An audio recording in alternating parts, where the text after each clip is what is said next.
Okay, so I'm going to do the process twice.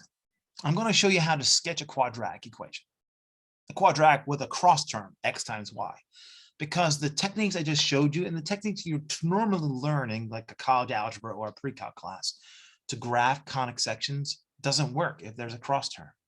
So you may wonder then, what does the cross term do? All the cross term does is do one of two things. Well, technically one of three things, I guess. It could project something upon a line, crushing objects, turning whatever the graph is into a line or a point. Or if that doesn't happen, it either rotates the axes or reflects them. That's the only thing that actually happens. That's what the XY term does. So we're going to look at those cases where we only do rotations. We can handle reflection by doing a clever trick with our orthogonal matrices. Projection, we won't worry about at all because we're not looking at the degenerate context. We're looking at the non-degenerate ones. I'm going to identify and sketch the graph you see in front of you. Even though it looks truly terrible, in the end, all it is, it's a parabola. It's just a parabola. And in fact, by looking at the A, B, and C, the 1, the 4, and the 4, I know automatically it has to be a parabola. So let's see how. The idea is to write it with a quadratic form. So the first three terms, just this part right here, we're going to write that as a quadratic form. A quadratic form would then be U transpose times the matrix 1, 2, 2, 4 times U. And the second part can also be written as matrix multiplication with U. It's the vector 2, -1 as a row vector times the column vector U, and then multiply by the scalar 4 times the square root of 5. You're welcome to go back and just multiply that out and convince yourself that's true. So that's the same equation, just written with matrix multiplication instead. But the matrix 1, 2, 2, 4 is a symmetric matrix. It is therefore orthogonally diagonalizable. So I can go and diagonalize it by a matrix Q. Now I just went out and found the matrix for you. It winds up being that the matrix is the matrix 1, 2, -2, 1, and they both have the same length. I set the problem up that way so it would happen. So then when you normalize each of those vectors, they have the same length. I just take that division of dividing by the length, the square root of that 5, out front. It again makes the computations easier to follow. Normally that does not happen. Okay, so that matrix then orthogonalizes the matrix 1, 2, 2, 4, and it gives you the diagonal matrix 5, 0, 0, 0. Cool. Now let's use the change of variables. U equals Q times V. That means V is going to be a new vector. In honor of the old vector, I'll call the new vector X prime, Y prime. Cool. So then I'll have an X prime axis. I'll have a Y prime axis in the new system. I need to know then what are the different parts of my equation in the new system. So by the principal axis theorem, U transpose times the matrix times U is the same as V transpose times the diagonal matrix times V, and that's the first eigenvalue times the first component X prime squared, plus the next eigenvalue times the next component of that new vector squared. So that's what it's going to become. I now need to know what the other portion of this equation is. I know already what this is going to become. I need to know what this will become. So I'll just replace U with what it equals. So then U is Q times V. I'll put Q in, I'll put V in, I'll just write out all the multiplication. And then you can go check it, just do the multiplication. I would move scalars around, see the scalar that you have here and the scalar here. I would just multiply those scalars. Remember matrix multiplication, you can put them other places. That's actually why it was really nice to have to set the problem this way so that those square roots would cancel. And then you would multiply the matrix times the row vector to get a row vector, then multiply the row vector times X prime, Y prime. After all that multiplication, it's just that. It's just -20 times Y prime. Good. Let's put it together. So just to remind you, this is the original equation. This is the standard form written in terms of the new vector, U equals X times Y. It's the equation matrix multiplication form. But then by the substitution, I get this equation. Notice that if you just solve for Y prime, you get, it's a parabola. You would get y prime equals 1/4 x prime squared. That's a parabola in the new system. So the graph of this weird equation is a parabola, and you can even draw it if you could draw the new axis system. But we can draw the new axis system because we know the axes that make, the vectors that make the axes in this new V system correspond to the columns of Q in the standard system. So that means then Q times E1 defines the X prime axis. And Q times E2, that's just the second vector of that column. That's the second column of that matrix. That defines the Y prime axis. All right, let's go ahead and draw that. So just to remind you, here's Q. Here's the substitution U equals Q times V. U is the standard system. V is the new system. So from here, we'd have that the X prime axis is just the first column of Q. I drew in the axis for you to scale with everything else. And then Q2 is the Y prime axis. So that means that if I wipe out the old system and I only include the new, I remember the transformed equation, I can draw the transformed equation in the new system. But if you want to, remember, this is just a collection of points. I'm just giving you the names. So the graph won't change because those are points. I'm just calling those points a certain way. I'm referring to those points a certain way. If I just go back to the old system, the graph doesn't change. That's it. That's the graph of the original equation in the original standard system. And if you go type that thing in the Desmos and go graph, that's essentially it. It's not quite right. The reason is because I'm doing this by hand.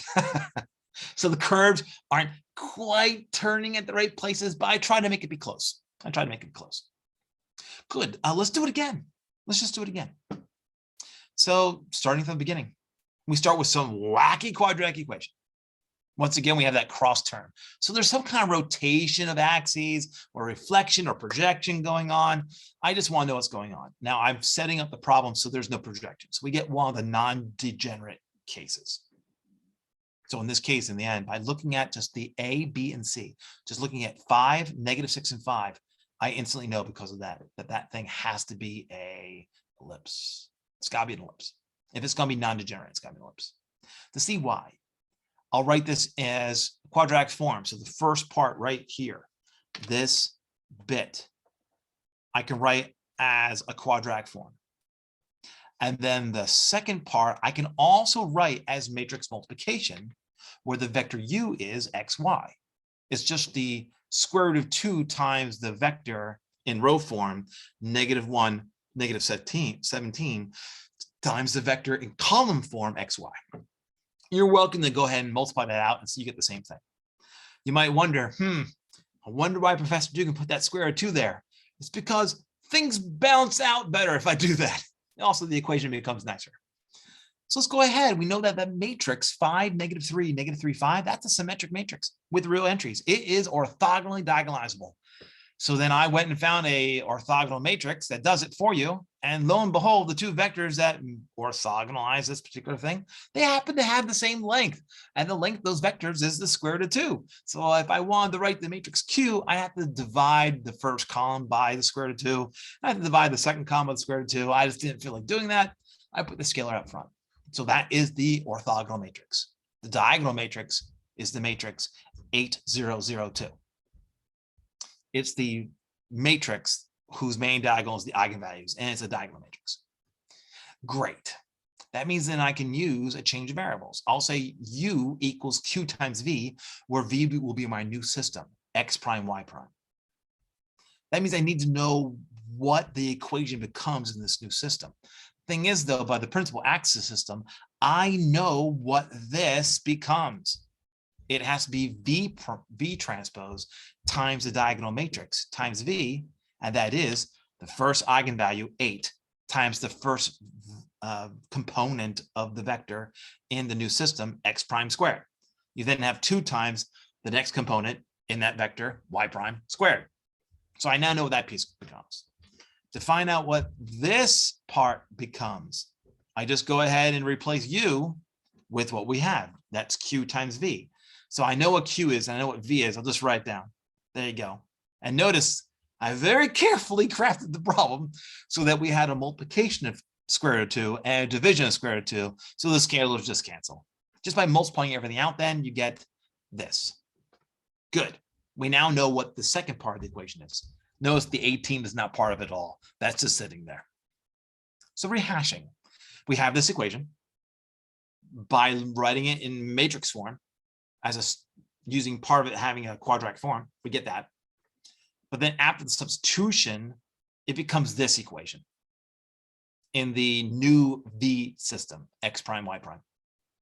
But that equation, as you saw before, I can take it and I can rewrite it by going and just manipulating it. After a while, by going and completing the square twice, adding numbers on both sides, factoring, squaring, you get that equation. And that is the equation of an ellipse. It's an ellipse that's been shifted. It's been shifted away from the origin. Cool. All I need to know now is the new vectors that create the new axis system. So that's easy because that's what the first and second columns of Q give you. It's the vectors in the original standard form that create the axes in the new form. So if I want to know what it is, the x prime axis is defined by Q times E1, which is that vector. And the y prime axis is defined by Q times E2 in the standard system. All right, let's go ahead and graph it with what you have. So just rehashing it. You have the matrix Q, just so you can see it. We have the substitution U equals Q times V. We have the old system, the standard system, X, Y, have the new system, X prime, Y prime. So then the X prime axis is just Q times E1. That's just Q1. I drew it in for you. And then the Y prime axis is given by Q2, the second column, which is Q times E2. I drew it in for you. Now I remember that under the substitution, what the equation becomes.